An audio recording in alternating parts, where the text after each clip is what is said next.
Olá, boa noite. Estamos começando o TBC Debate em busca do argumento perfeito, contando sempre com a sua audiência, com a sua participação, por meio do YouTube da TV Brasil Central, que tanto cresce. Se inscreva, isso faz com que o nosso jornalismo verdade chegue ao maior número possível de pessoas. O tema de hoje é atual, tem tudo a ver com as eleições do dia 30 de outubro. Lula versus Bolsonaro. Quem teve mais apoios que transferem mais votos, na sua opinião?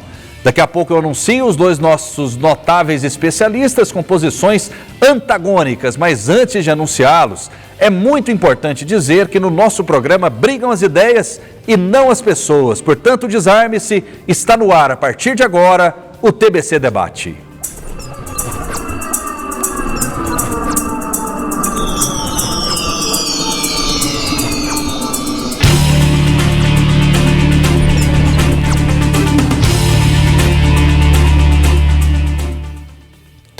Lula versus Bolsonaro, quem obteve apoios que transferem mais votos? Comigo, dois especialistas com posições diferentes. Robert Bonifácio, cientista político, professor da UFG. Tudo bem? Seja bem-vindo, boa noite. Tudo bem, Rafael, boa noite. Prazer estar aqui com você.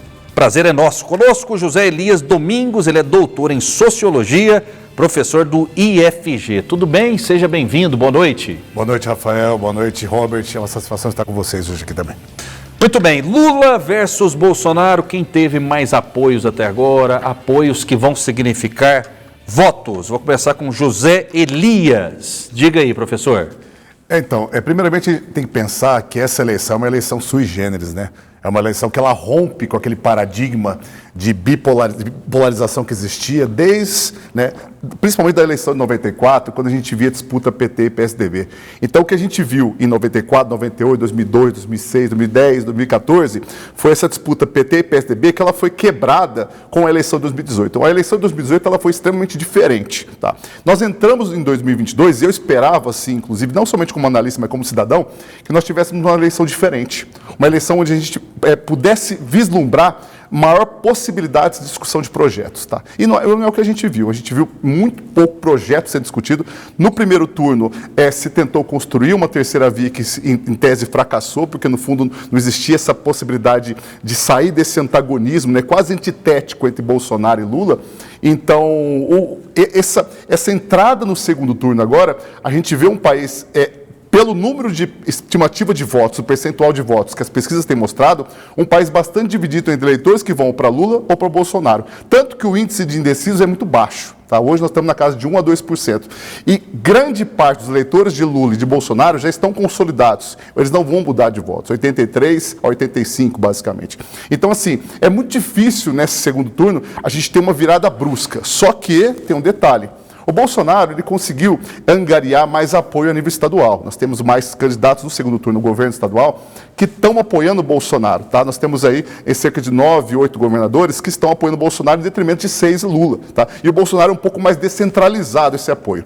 Em paralelo a isso, nós temos também a bancada que foi eleita e parte dessa bancada tem essa capilarização, essa possibilidade também de fundir esse apoio no segundo turno, porque isso vai ser importante nessa relação executivo e legislativo. Mas, claro, política brasileira não é um jogo de soma zero. Tudo pode acontecer e tudo pode mudar.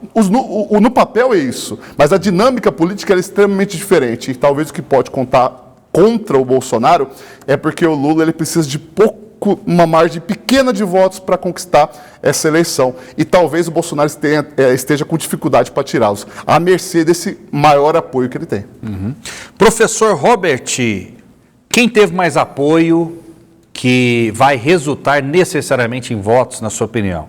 Bolsonaro ou Lula? Veja bem, o professor disse que a maior parte dos governadores ou dos candidatos a governadores, os governadores eleitos ou dos candidatos estão com Bolsonaro, isso é verdade. Então, assim, em termos de quantidade de apoio, a gente tem que o Bolsonaro tem mais quantidade de apoio. Mas eu penso que o Lula conseguiu conquistar apoios que serão mais importantes do que os apoios que o Bolsonaro conquistou. Vou dar exemplos. Dentre os candidatos a governo ou que foram eleitos, você tem a maior parte de quem declarou apoio, como Rodrigo Garcia, Ratinho Júnior, eu vou ficar nesses dois exemplos, são eleitores, os eleitores desses candidatos também são eleitores de Bolsonaro. Então, o que eles agregam à candidatura do Bolsonaro? Para mim, muito pouco. Né? Então, ele está conversando com convertidos. Ao passo que o Lula teve um importante apoio da Simone Tebet, e quero destacar esse como principal pelo seguinte, a despeito de ter tido 4,5% de votos, né? Não é uma quantidade muito grande de votos, mas essa eleição precisa de pouco para ser definida. O Lula nunca teve tanto voto no primeiro turno quanto teve agora. Ele não é presidente do Brasil hoje eleito por 1,6% dos votos válidos. É muito pouco. E a Simone abraçou a candidatura do Lula.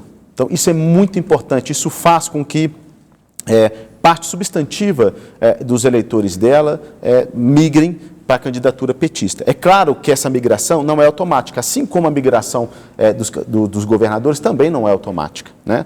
Agora, a Simone ter apoiado o Lula é importante, o PDT ter apoiado o Lula é importante. Por que eu digo PDT? A gente sabe que o Ciro fez uma declaração falando que apoia a decisão do partido, esse sequer falou o nome do Lula, mas o partido PDT já estava muito desmembrado, pouco coeso durante a campanha, justamente porque boa parte dos integrantes desse partido estavam apoiando o Lula e não o Ciro. Né? Então, eu acho que os apoios que o Lula conquistou são menos quantidade, mas eles são mais relevantes para ele conseguir cerca de 2 milhões de votos a mais, ou 1,6%. O Lula teve 57 milhões e 200 mil votos. Se ele tivesse 59 milhões e 200 mil votos, ele é eleito. Pois você falou, por exemplo, de candidatos nacionais, né, que disputaram a presidência da República e que esses apoios são importantes. Simone Tebet, Ciro Gomes, que nem se manifestou praticamente, né? Você vê a fala dele, um apoio quase que escondido, um apoio envergonhado. Mas vocês não acham que existe uma realidade local que tem que ser analisada caso a caso? Por exemplo, Zema em Minas Gerais. Ele não está usando politicamente a estrutura política para virar o jogo em Minas Gerais, porque, principalmente nas cidades do interior pequeno, o prefeito ainda tem um poder muito grande sobre o voto. O que vocês poderiam dizer a respeito da peça-chave que é Minas Gerais? Todo mundo que ganhou em Minas Gerais até hoje levou o pleito eleitoral, né? O termômetro do Brasil. Minas Gerais pode ser um diferencial em prol de Bolsonaro e Bolsonaro viraria a eleição em Minas Gerais? Então, como essa eleição é uma coisa maluca, mirabolante, é algo inédito, né? Óbvio que não é a mais importante, eu sempre volto a frisar isso, não é a eleição mais importante desde a redemocratização. Nós tivemos eleições, todas as eleições presidenciais foram extremamente importantes. A de 89 foi fantástica, né? Brizola quase foi por um triz, imagina o que teria acontecido. No caso de Minas Gerais, essa eleição tem uma particularidade, porque o Zema, muitos dos apoiadores do Zema, que votaram na Zema, não necessariamente votaram no Bolsonaro. Essa dobradinha Lula-Zema foi muito forte em Minas Gerais. Inclusive, acabou surpreendendo a própria campanha do Bolsonaro. Por isso que o Zema ele deu esse engajamento agora mais decisivo, mais formalizado do Bolsonaro. Isso pode ter um peso positivo, sim. Tá? É uma defesa que eu faço. Isso pode ser decisivo, inclusive, para o Bolsonaro virar agora no segundo turno em Minas.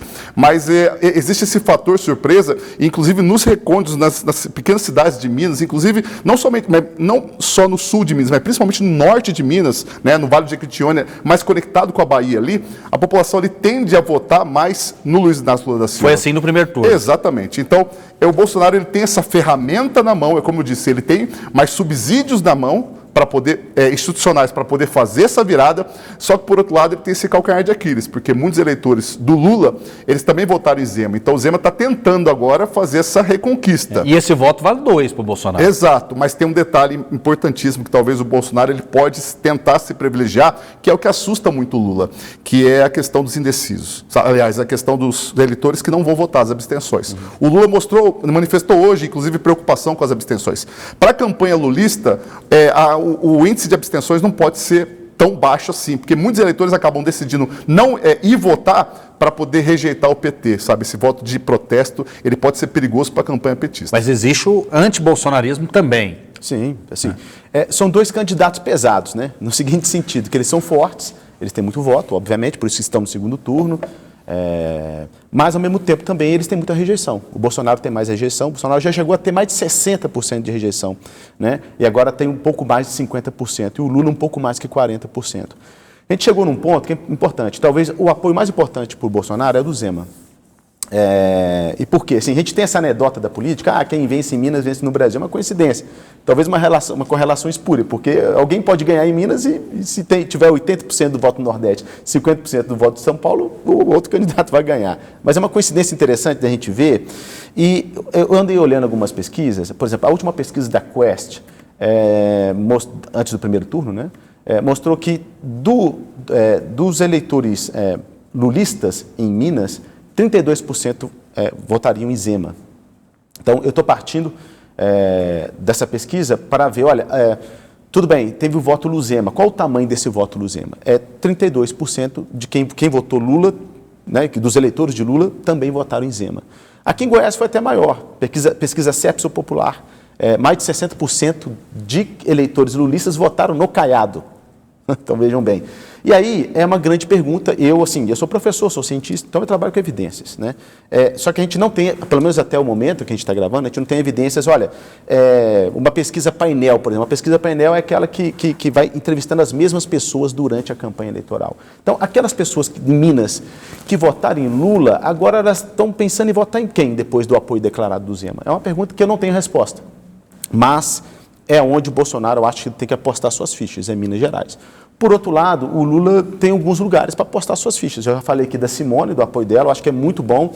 Tanto os votos que a Simone teve, por exemplo, a Simone teve 1,6 milhões de votos em São Paulo. Foi metade dos votos que ela teve no Brasil.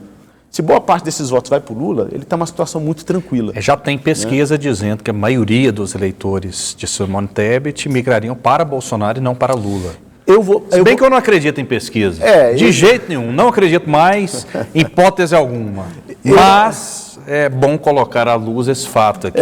Esse aqui foi até tema de outro programa de vocês. Né? A gente precisava de um programa inteiro para debater isso. Sim. Né? Mas eu continuo usando a Quest, de quem eu confio, ao contrário do Rafael, que diz o seguinte... Quem mais acertou foi a Paraná Pesquisa. Paraná Pesquisa, sim. Que mais tem acertado. Os números estão aí. Agora, a Quest diz, na pesquisa de dia 13 de outubro, que 28% dos eleitores da Tebet votariam em Bolsonaro e 25% votariam em Lula, que está dentro da margem de erro. Mas, dos eleitores do Ciro, 54% votariam em Lula. Essa é uma vantagem. E a 45% dos brancos e nulos do primeiro turno. Então, tem muita coisa a acontecer. A abstenção do segundo turno será maior que a do primeiro turno. Por quê? Porque sempre é. Sempre foi. A gente teve 20% de abstenção no primeiro turno e teremos um pouco mais do que isso no segundo turno. Se, por um lado, teve um estudo, agora não vou lembrar os autores, mas que mostrou, olha, aonde que Lula e Bolsonaro têm mais votos e aonde que acontece a maior parte das abstenções. A chance de ter maior abstenção está em redutos petistas, que votam em Lula. Então, esse é um ponto positivo para o Bolsonaro. Por outro lado, a gente pode aqui, já que a gente está especulando, terá um feriado na quarta-feira da semana seguinte. E a gente sabe que as pessoas que têm mais renda, a maior parte delas votam em Bolsonaro. Terça ou quarta? Eu precisava até confirmar essa informação. Quarta-feira. Quarta-feira. O dano seria menor, né? Se fosse uma terça-feira, o prejuízo para Bolsonaro, em tese, seria muito grande, né? Você queria falar sobre as abstenções? E tem um detalhe importante também nessa questão das abstenções, porque no primeiro turno, o maior índice de abstenção se concentrou aonde? Onde foram os dois lugares? Centro-Oeste e Sudeste. Claro, São Paulo concentra um quarto da população, né? É o estado mais populoso. Mas o índice de maior comparecimento às urnas foi no Nordeste e Sul. Curiosamente, Nordeste, muito voto concentrado em Lula, e Sul, muito voto concentrado em Bolsonaro. Só que tem um detalhe, uma pegadinha, uma variável importante aí. Dessas abstenções, grande parte elas vieram de população de baixa renda. Tá? Então, assim, o Bolsonaro ele pode ter uma dificuldade para conquistar essas abstenções, porque a população de mais renda, elas tendem a ir votar. Elas tendem a estar nas urnas. Talvez o Bolsonaro tenha que votar em quem? No nicho mulher.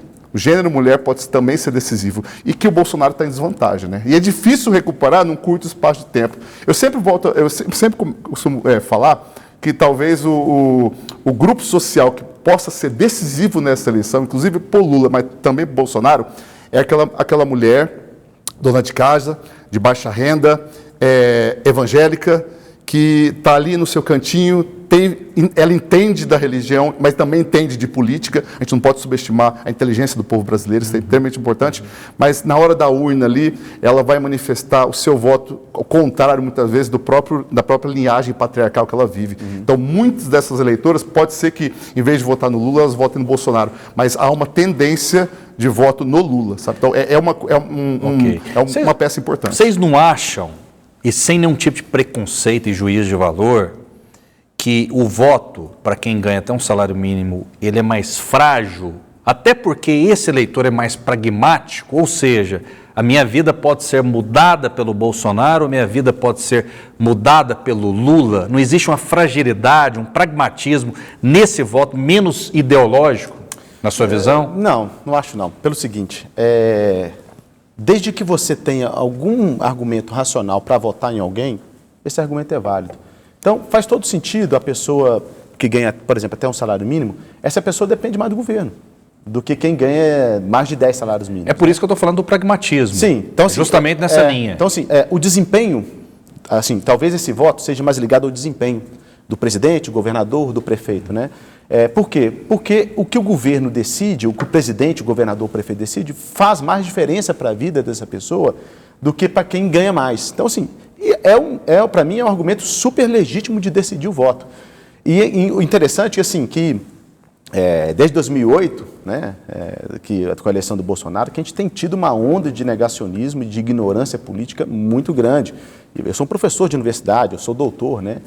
E eu convivo em alguns ambientes com pessoas que, incrivelmente, negam o elementar da ciência, negam o elementar de vacina, de urna eletrônica. Então, assim, isso em ambientes e com pessoas de segmentos sociais que, em tese, são mais esclarecidos, né? Têm acesso a maiores bens culturais, a mais meios de comunicação. Então, essa ignorância, esse negacionismo, ele está espalhado em todos os setores da sociedade. Algum tempo atrás, né? Algum tempo atrás, não. 30 dias atrás, quem não acreditava em pesquisa era negacionista, enfim, né? Era lunático, essa situação toda. Só que o fato concreto, aí a matemática é muito mais precisa do que a ciência, mostrou que quem duvidava de pesquisa tinha toda a razão, porque as pesquisas erraram grotescamente para a presidência da República, inverteram o resultado em São Paulo, erraram muito em Minas, erraram bastante em Minas Gerais, erraram na Bahia, ou seja, as pesquisas erraram mais de 50%, em alguns casos, mais de 20 pontos percentuais. Quando nós, jornalistas, falamos de pesquisa, a gente é obrigado a dizer o seguinte: o índice de confiança é de 95%, a margem de erro é 2% para cima e para baixo. Que tal de metodologia científica é essa das pesquisas? Essa justificativa fajuta, na minha visão, como jornalista, eu tenho opinião, eu tenho direito a dar minha opinião também, de que as pesquisas não captaram sentimento de última hora. Isso é muito subjetivo e uma justificativa muito fácil para os institutos de pesquisa, ou não? Ou as pesquisas são inquestionáveis, estão acima do bem e do mal, ninguém pode falar nada a respeito das pesquisas? Não, Rafael, acho assim, tudo tem que ser debatido, inclusive as pesquisas. Agora, a gente é um terreno complexo, né? Porque a gente precisa mergulhar algumas questões, né? Primeiro ponto, eu discordo um pouco da sua leitura, que as pesquisas para presidente erraram muito, e vou te dizer por quê. Tem um artigo no jornal J, Guilherme Jardim Duarte, tem vários outros, tá? Mas esse que é um artigo que para quem está acompanhando o programa, dá um Google aí, né? Os candidatos agora ficam falando isso no debate, dá um Google aí.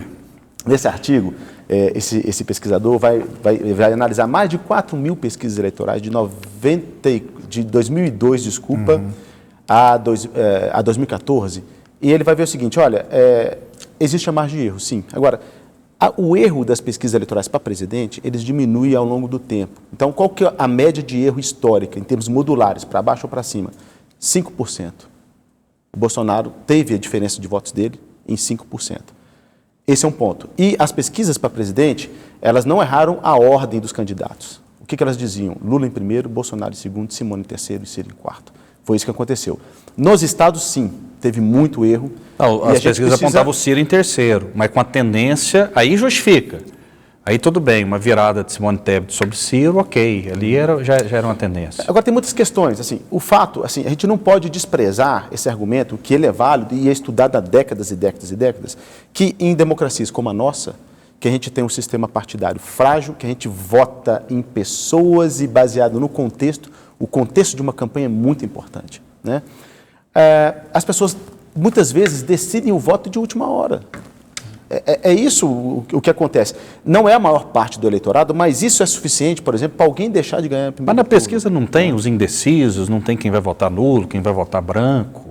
Então, essas pessoas podem trocar de candidato, pode deixar de ser indeciso e na última hora votar para um candidato. Então é muito complexo. Então, mas aí você cita a questão da presidência da República, que acertaram a ordem, né? Lula ficaria em primeiro, Bolsonaro em segundo. Mas em São Paulo, que o resultado foi invertido, e no Rio Grande do Sul, que o resultado foi invertido, não cai por terra esse argumento? Nos estados tiveram muitos problemas e, assim, a gente tem que pensar em algumas questões. Uma que a gente já sabia que iria acontecer é a questão do censo. Tem 12 anos que a gente não faz censo, a população muda muito, teve uma pandemia que alterou muito a situação socioeconômica. A diretora, por exemplo, do Instituto Paraná Pesquisa, que foi o que mais acertou, disse o seguinte: olha, a gente não precisa do censo porque a gente tem os números da Justiça Eleitoral. Foi uma métrica diferente que eles usaram. Eles podem cruzar os dados diante desses números também. Mas qual a sua opinião? Por que as pesquisas erraram tanto na sua visão? Tem muita gente que diz o seguinte: olha, eu não tenho aqui político de estimação. E parece que muitas pessoas hoje têm instituto de pesquisa de estimação. Se eles erraram e se o fato está aí, é só a gente fazer uma tabela, fazer uma planilha, as pesquisas erraram, é fato. A primeira coisa que precisa deixar muito claro, e eu defendo isso pontualmente, até que me prove o contrário, é que, inclusive, há uma iniciativa agora no Congresso de se criar uma CPI para poder investigar se os institutos de pesquisa eles estão sendo, por exemplo, financiados por grupos políticos ou grupos de lobistas para poder, no fundo, não realizar uma pesquisa, mas fazer uma pesquisa, forjar uma pesquisa para favorecer determinadas caminhadas, trajetórias eleitorais, porque a pesquisa ela influencia no posicionamento eleitoral, no debate, influencia, claro, a gente sabe disso, isso é evidente, a opinião pública muitas vezes ela é modelada por como as pesquisas estão se saindo, inclusive as campanhas políticas trabalham em cima das pesquisas, mas espera um pouquinho. Até então, nós sabemos que nós temos vários institutos muito sérios, tá?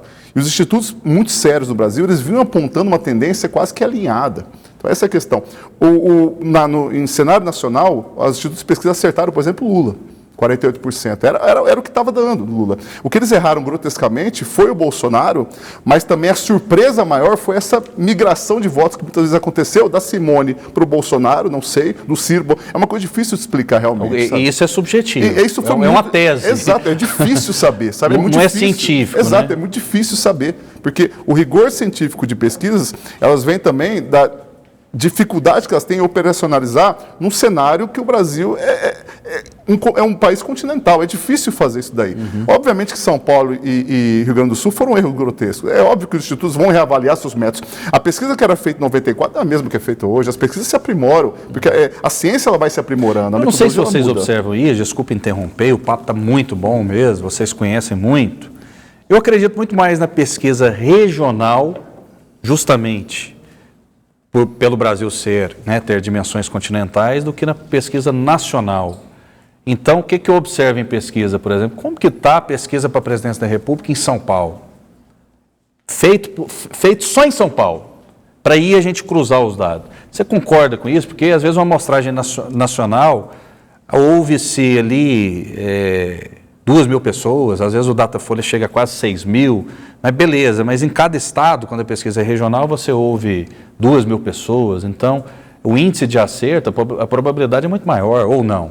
Sim, claro. Inclusive, a própria construção da análise dos resultados das pesquisas, elas também precisam ser ramificadas para você poder entender as conjunturas regionais. Isso é fundamental. Tanto que a gente estava conversando agora há pouco sobre o impacto de Minas nesse segundo turno, né? Perfeito. Outra coisa também que as pesquisas erraram muito, e eu estudei bastante sobre isso, é que em São Paulo, por exemplo, para presidente da República, Lula tinha 10 pontos percentuais na frente de Bolsonaro. Bolsonaro terminou com 7 pontos percentuais à frente de Lula, ou seja, uma diferença de 17%. Então, eu acho que é importante, as pesquisas que quando diz que a amostra é representativa nacional, elas também são representativas por regiões. Muitas vezes eles fazem, por exemplo, norte e centro-oeste, junta essas regiões para ser representativo para essas regiões. Então, as pesquisas, o grau de acerto das pesquisas no Brasil, ela vai variar muito dependendo do contexto. Que contexto que nós temos hoje? Por exemplo, que o norte, a maior parte dos eleitores do norte, maior parte vota em Lula e a menor parte vota em Bolsonaro. Então, por exemplo, as pesquisas precisam olhar para isso e fazer uma amostra representativa para o norte do país. Alguns estados são chaves, São Paulo sempre porque é o maior eleitorado, e Minas, que é o único estado do Sudeste que Lula ganhou, né?